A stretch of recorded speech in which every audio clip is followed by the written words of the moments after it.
Big shock తగిలింది. కేసీఆర్ కు EC నోటీసులు జారీ చేసింది. సిరిసిల్లలో రేవంత్ రెడ్డి మీద చేసిన వ్యాఖ్యల నేపథ్యంలో కేసీఆర్ కు నోటీసులు ఇచ్చింది ఎలక్షన్ కమిషన్. అయితే రేపటిలోగా వివరణ ఇవ్వాలని ఆదేశించింది కేంద్ర ఎన్నికల సంఘం.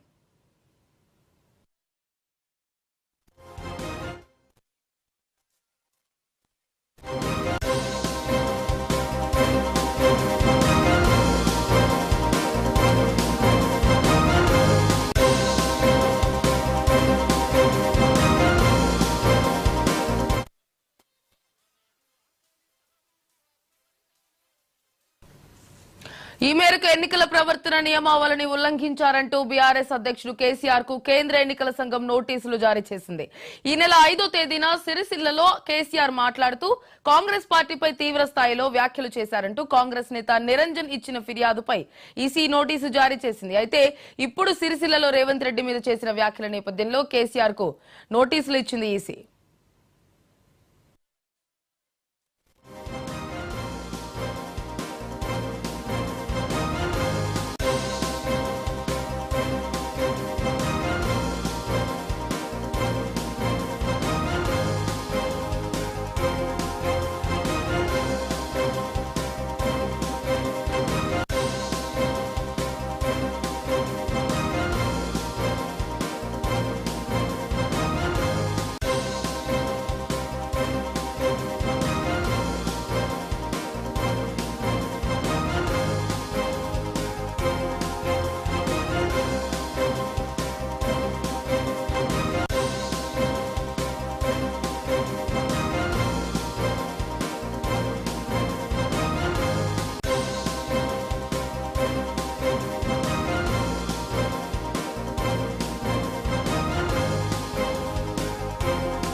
అయితే ఇక బీఆర్ఎస్ కు షాక్ల మీద షాక్లు తగులుతున్నాయనే చెప్పవచ్చు. సిరిసిల్లలో ఈ నెల 5న రేవంత్ రెడ్డిపై కేసీఆర్ చేసిన వ్యాఖ్యలకు సంబంధించి కాంగ్రెస్ నేత నిరంజన్ ఇచ్చిన ఫిర్యాదు మేరకు ఈసీ కేసీఆర్ కు నోటీసులు జారీ చేసినట్లుగా తెలుస్తోంది. అయితే దీనికి సంబంధించి రేపటిలోగా వివరణ ఇవ్వాలంటూ కూడా కేసీఆర్ కు ఎలక్షన్ కమిషన్ నోటీసులు జారీ చేసింది.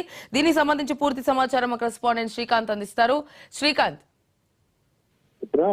ఈ నెల 5న కేసీఆర్ సిరిసిల్లలో చేసినటువంటి కామెంట్స్ ఏవైతున్నాయో దానికి సంబంధించి కాంగ్రెస్ పార్టీ సీనియర్ నేత నిరంజన్ ఎన్నికల సంఘానికి ఫిర్యాదు చేయడం జరిగింది. ఎందుకంటే కాంగ్రెస్ ప్రభుత్వాన్ని దూషిస్తూ వాడకున్న అన్పార్లమెంటరీ వర్డ్స్ యూజ్ చేస్తూ ఆయన మాట్లాడిన దానిపై ఆయన ఫిర్యాదు చేయడం జరిగింది. ఈ నేపథ్యంలో ఈసీ స్పందించింది. మోడల్ కోడ్ ఆఫ్ కండక్ట్ ఏదైతుందో దాని పరిధిలోకి వస్తుందని చెప్పి ఈసీ నోటీసులో పేర్కొనడం జరిగింది.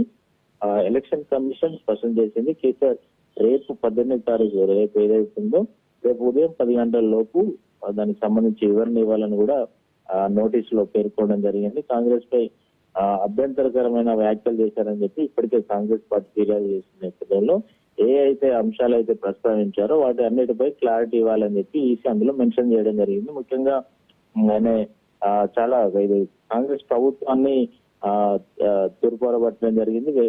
ఇటీవల వ్యక్తిగత విమర్శలతో పాటు ప్రభుత్వాన్ని ఇటీవల ఏదైతే నేలకొని ఉందో ప్రభుత్వం లక్పూర్ ప్రభుత్వం ఉన్న నేపథ్యంలో ఇది చేతగాని ప్రభుత్వం ఇట్లాంటి కొన్ని కామెంట్స్ ఆయన చేయడం జరిగింది. వీటిని ఇటు కాంగ్రెస్ పార్టీ అభ్యంతరం వ్యక్తం చేయడం జరిగింది. ఎందుకంటే గతంలో ముఖ్యమంత్రిగా పనిచేసినటువంటి వ్యక్తి బాధ్యత స్థానంలో ప్రధాన ప్రతిపక్ష నేతగా ఉన్నటువంటి వ్యక్తి ఇట్లాంటి కామెంట్స్ చేయరాదు, ఎన్నికల నియమాలని ఉల్లంఘించినట్టే అని చెప్పి కాంగ్రెస్ పార్టీ భావిస్తుంది. ఈసీ కూడా అదే పేర్కొంది. ఎందుకంటే ఎన్నికల ఈ కోడ్ ఆఫ్ కండక్ట్ అమల్లో ఉన్న నేపథ్యంలో ఇట్లాంటి కామెంట్స్ చేయరాదు, ఒకరిని కించపరిచే విధంగా ఒక పార్టీని కించపరిచే విధంగా ఇట్లాంటి వ్యక్తిగత దూషణలు లాంటి కామెంట్స్ చేయొద్దని చెప్పి ఈసీ స్పష్టం చేయడం జరిగింది. ఖచ్చితంగా వీటిపై క్లారిటీ ఇవ్వాలని చెప్పి ఆ నోటీసులు పేర్కొనడం జరిగింది. రేపు ఉదయం 11 గంటల లోపు ఇంత క్లారిటీ ఇవ్వాలని చెప్పి కేసీఆర్ కు ఆదేశించడం జరిగింది. అందుకు సంబంధించిన నోటీసులు ఇప్పటికే ఈసీ పంపించడం జరిగింది. అయితే ఇటీవల నెలకొంటూ వస్తున్నాయి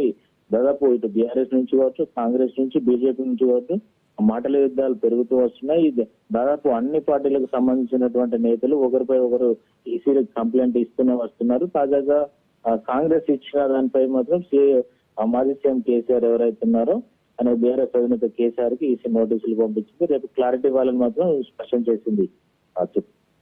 రైట్ శ్రీకాంత్, థ్యాంక్ యూ.